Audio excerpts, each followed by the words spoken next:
Hello again, and welcome back to our daily trade review. Well, it's about 3-1.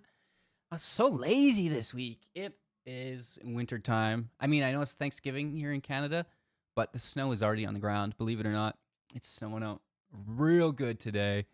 And, I've been getting the yard ready. Got to put everything away. And, a little bit behind, right? So that plus the market retracement has just been had me spending days in bed. I'm just kidding. I'm always spending days in bed. I love to sleep. But we're gonna go through our trades. I got 3 days worth of trades to do. Some good trades, some bad trades, just some things that we're watching as well. It pays to be aware of the market. What's moving, what's not moving, and why. Right. And then you get a theme, a weekly theme or something, and you can maybe play off that more accordingly in the future. So, day one. XBIO had some earnings, I guess. No news though. And I'm watching it. It's like, what is going on here? This went from $3.50 all the way up to $25. What? We have these movements take place, right? Where, just the volume hits. Like, the market opens at 2 a.m. First volume found at 2:08, right? And because things are so fresh, it's the only thing on the volume scanner when it hits, right? So you get that pop, VWAP breakdown, really nice entries here. It does it again, really nice entries here, and the rest is history. I wasn't up. This is a little early for me. Some days I am up. The cats get me up, but miss this one, and you don't want to chase something that's already moving like this. So it's the volume scanner, looking at market cap, looking at relative volume. And then we come and we look at our, how low is the daily average? What's that 30-day average volume like? And, what's the current day's volume like, right? So it's the imbalance of the two, right? The supply and demand imbalance that we capitalize off of, right? And it's going to be that same thing every single stock that I look at for you guys almost entirely. So that was that. And, it did give back everything, right? So never just hold on to it. It's always, again, set your risk and scale out along the way, protect the position, because all things come to an end, right? Specifically something that runs that hard. And then we have ACXP,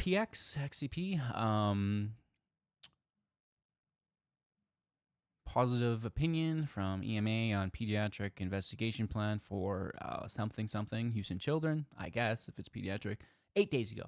So not new news, but it gets some volume, right? This is after hours, and then this is the next morning.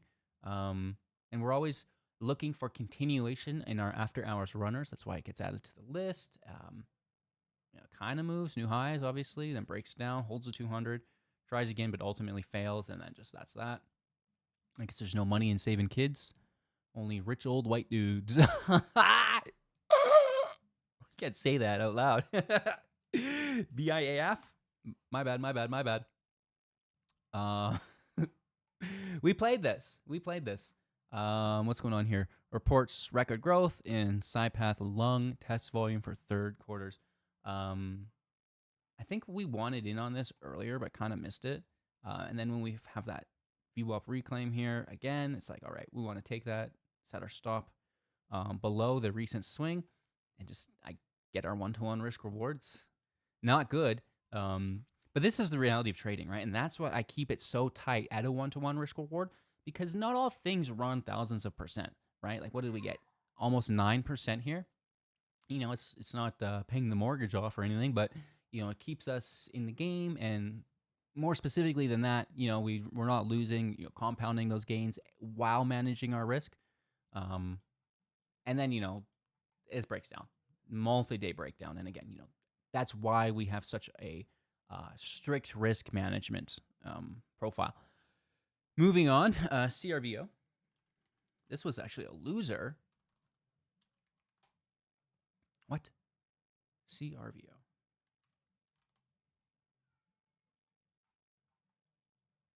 Announces new data from phase 2B trial demonstrating nephrolipod. I don't even know. Dementia. That's the key word. There's the key word. So dementia is basically in the same category as Alzheimer's for biotech companies, and we have autoimmune diseases, cancer, and Alzheimer's. There's the three. Uh-oh, I better get myself checked out. But no cures for these, right? So the market caps can expand exponentially if one of them happens to have a breakthrough, right? So that can take place always for us, and it doesn't, right? We get absolutely murdered. Just really bad liquidity. The spread is really wide here, and it just literally doesn't amount to anything. So that's kind of crazy. Of course, phase 2B is not phase 3. Obviously, it's better than phase 1 for sure. But we really mostly just look for those phase 3 results. Moving on, ATON. Digital assets, which is brutal. Really? What was this doing? People love that digital asset news, though. They're like, wow, you're ripping our company off? Sign us up. From $6 all the way to 24. What a crazy move. I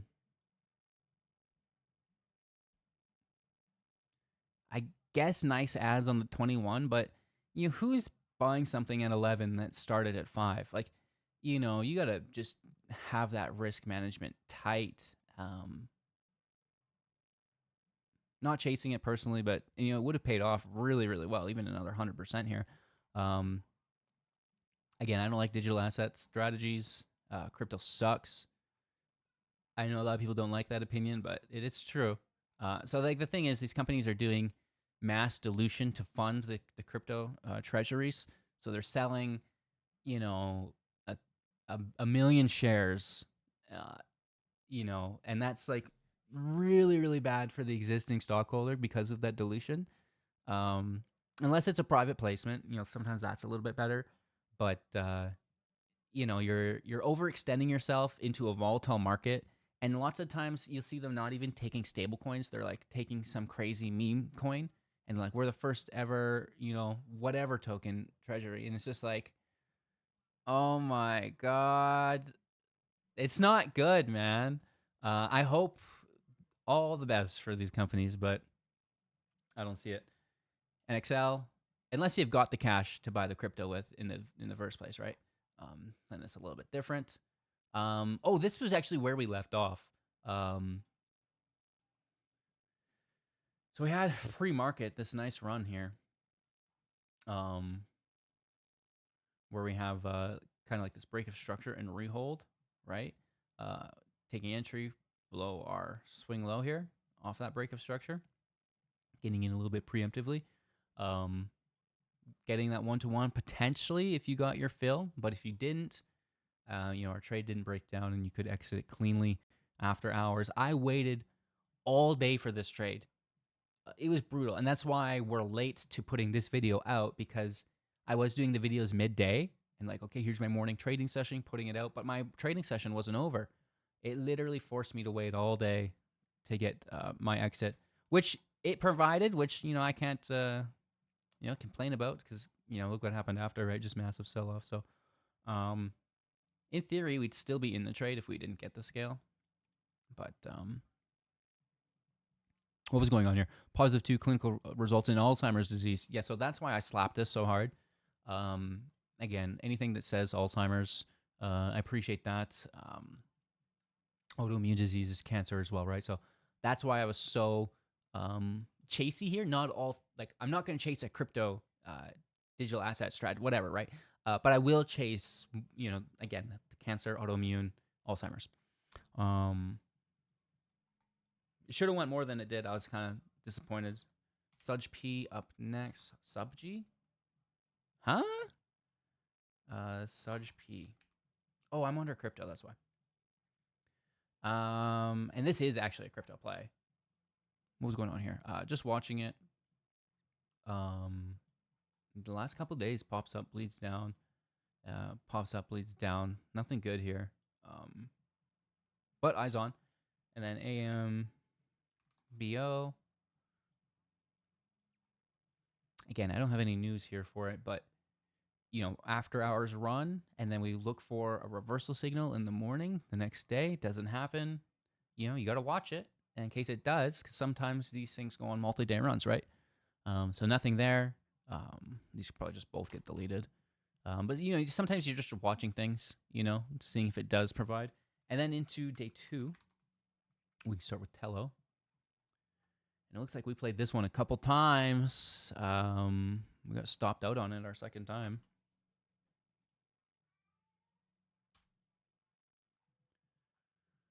First off, right in the morning, we have a break of structure here, which we're entering on with our stop below, right?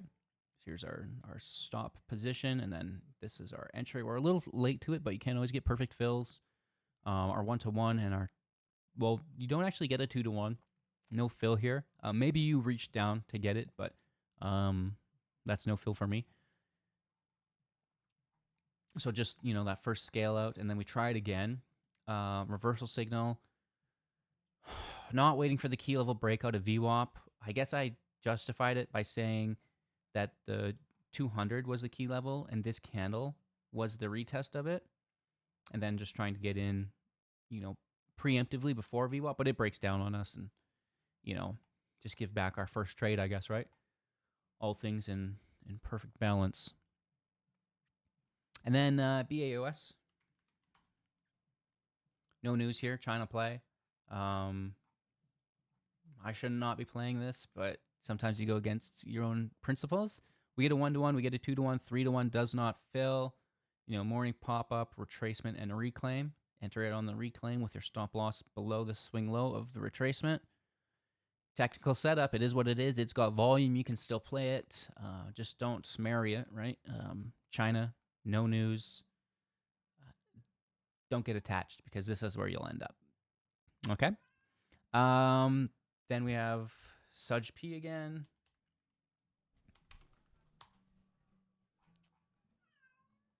Somewhere. We got stopped out from this over here. Entering on the VWAP reclaim here, I guess. Not getting the scale, right? This would have been our entry candle. Not taking an exit. It's too tight and it gets stopped out. So, bad entry, I guess. Something I probably should not have touched. NASDAQ delisting notice. That's probably a bit of a red flag there.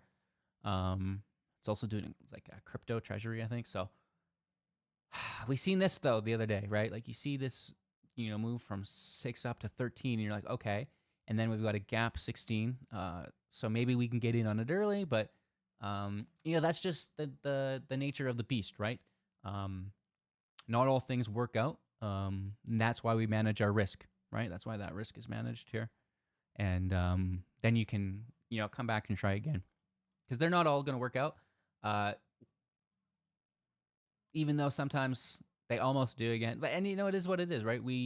I don't think we re-entered this, which is a bit of a bummer. So in reality, we should have re-entered. We've got a reversal signal, and then we get the key level breakout basically right here, and then a nice run into close. So it fits the profile. It's got the right market cap. It's got the right volume. And then it's just our entry model was kind of lacking as it rejected in the mornings and no re-entry. I guess this is just a little bit later in the morning, but you can't be perfect, right? So just do your best. BJDX is our next, and this is a loser too. Unfortunately, this is probably our worst one. Expanding strategic partnership to advance commercialization of Symphony platform. Whatever that is, it had really good volume, right? It had really low market cap. Daily average is low, and so it has the potential, and we've got a key level here that we're kind of targeting. Unfortunately, we don't get it, and we lose the 200, which is kind of the end of that show, right? It was support, then it lost it, then it's resistance, and then it fails to reclaim again. So we could have had better entry here, right? So maybe here, right? Or on the support of the 21, right? Because it did break VWAP, broke down and reclaimed. But our entry should be right on the reclaim. It shouldn't be at the peak. So, if you were to do this right, if you were to be a winner, let me turn the magnet off. Let's say your entry's here, mid candle. Here's your stop. And then, you get your 1-to-1. And you could almost get a 2-to-1 here as well. So just poor entry, right? There's nothing wrong necessarily with this. It would have been very good, and you could have been on the news pop as well if you're really quick. But typically, I'd rather wait for a trend retest and reclaim to enter for confirmation. Because sometimes they just pop and die. And then NUAI. Just watching this, not playing it. Oh, what a wicked run too. 150 to $3, 100% all day, nice and smooth. Love to see it. No news here, so I don't really know even how to cover it. Just good volume, right? It had the market cap was obviously below 50 million at the time. The daily average was really low, and then it has this fresh volume hit it, which is good. No news though, so I think the news was that it was it's mineral exploration company. So we kind of had like the lithium run last week, right? And this was I guess a sympathy to that. Day 3, Friday, LFS was, I think, one of our biggest winners. SBGX was. Anyways, we'll get to it. This was moving after hours on Thursday, and then Friday morning, and we have the volume pick up here in the morning. VWAP reclaim, we enter on that, get our 1-to-1, and it breaks down. Actually, this was not a good play at all. I mean, again, it cements our risk reward, our scale out, because I know a lot of times things run a lot further than I have shares to scale out for. And I think to myself, I should increase my 1-to-1 to a 2-to-1, right, for my first scale out. But it's trades like this really make it apparent that what, that's good, keep it that way, because I'd rather have my 1-to-1 scale out at a higher percent than get every single runner perfectly to its peak, right? Because I think in the long term, compounding like this is going to work out a little bit more fashionably for us. Why DDL? There's no news there. Oh, there was. Announces listing. So that was. Let me go back. That was a brand new ticker. That means. Yeah. Okay. Brand new ticker. Basically an IPO. So it always, a lot of these new tickers, they don't have any bag holders to them.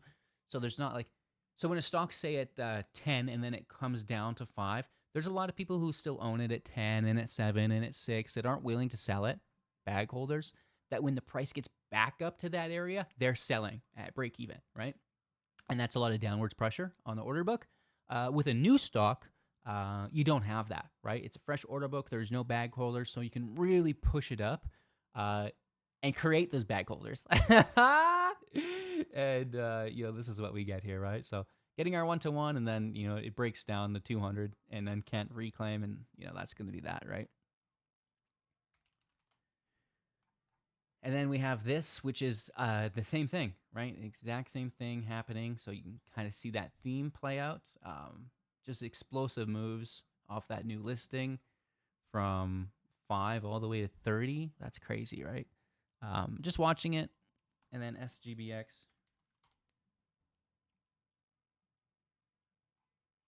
Was, I guess, our best play. Was there news here? Regains compliance. Oh, that's not good news. That's the worst news you could have. But it is what it is. It's got a really low market cap, and the daily average is almost non-existent. Plus, now it's getting new volume off of previous bearish sentiment, right? It holds VWAP, breaks down. We almost got stopped out here, right? But it does hold. We get our scale out 1-to-1, 2-to-1, and 3-to-1 off of really poor entries. I guess I'm late to this, and then just chasing it. If I had to look back and justify it, our entry is chasey. Our stop loss is still managed below the recent swing low, right? Which it respects, which is nice. And then GWH.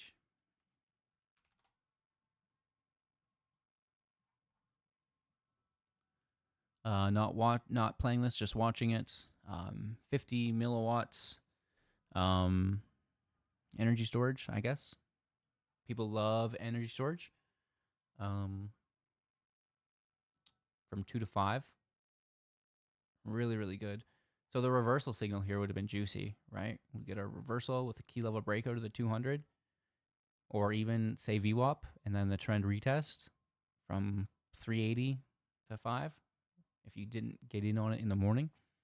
So lots of times, you have a morning run, and it'll retrace because it was so aggressive, right? And nothing can hold that. And you can enter in if it has a catalyst, something bullish that's worthwhile on the reversal signal mid-morning. This is pretty textbook play. We should have played that. And then ONMD. I think I was just scalping this.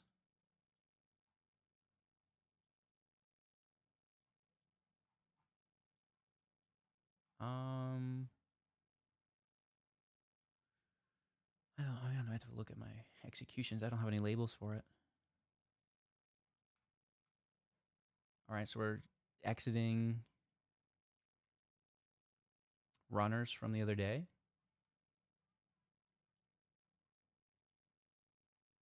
Now, here are our entries the other day.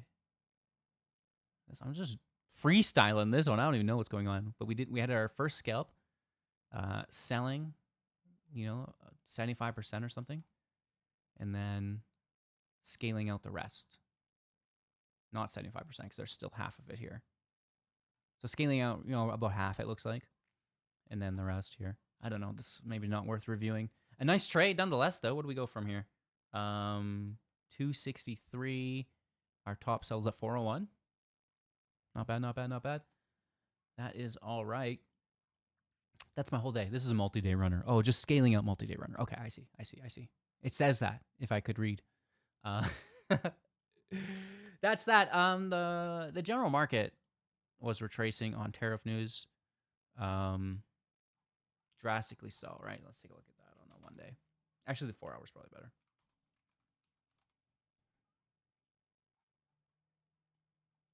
We've been on such a massive run after our last tariff sell-off that it's overdue, right? So, are we going to lose the 200 on the 4 hour? I guess is the big deal. That's what we're all looking for. And if we do, then we've got these gaps here, right? There was a gap up here. Oh, sorry, this is a gap down. This isn't a gap. Oh, on the 1 day, it's going to be a gap. We're on the 4 hour.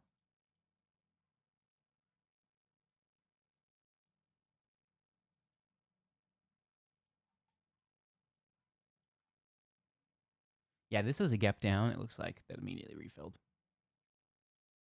I've not really been tracking it too much. Some volume imbalances here for sure. This was a gap down as well. Yeah, I just don't see it though. This is where we belong, 600. Honestly, on the 1 day, this is where we should go. Do we get there? Yeah, probably not, honestly. And then if we get there, do we break it for serious turmoil? A lot of people think we will. I don't think so. I bet we're back in Action Jackson sooner than you'd think. With that being said, it's not end of the world. A retracement after a run like this is so aggressive. Like we should have been retracing here, right? We should have had this run. And I guess we did retrace there. But there's just like, is this another gap? I even quit tracing it. Like I was like, whatever. The market doesn't even know what it's doing anymore. There's another gap right here.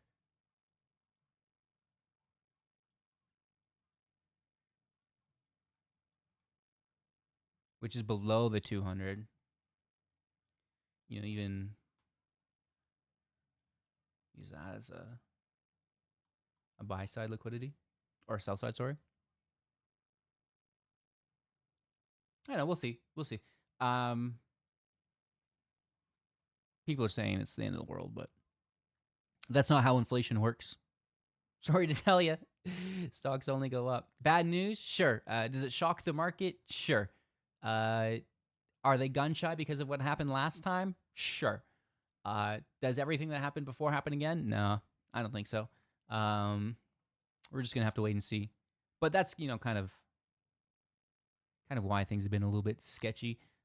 Things like this don't always necessarily affect the small cap market. So day to day, we should be fine. Just avoid pennies, avoid China. All that. I don't know. Y'all have a great day. A little rambly, but 3 videos in one, basically a whole week's worth of trading. And a less than spectacular week. We don't have any 1,000% runners to brag about. We're just managing our risk and fighting it out, right? So it is okay. What do we have? 4 losers here. 1, 2, 3, 4, and 1, 2, 3, 4, 5, 6 winners. So hitting above 50% is basically my goal, and continue to improve on that next week. Take care. Leave a like, drop a comment, and we'll see you tomorrow.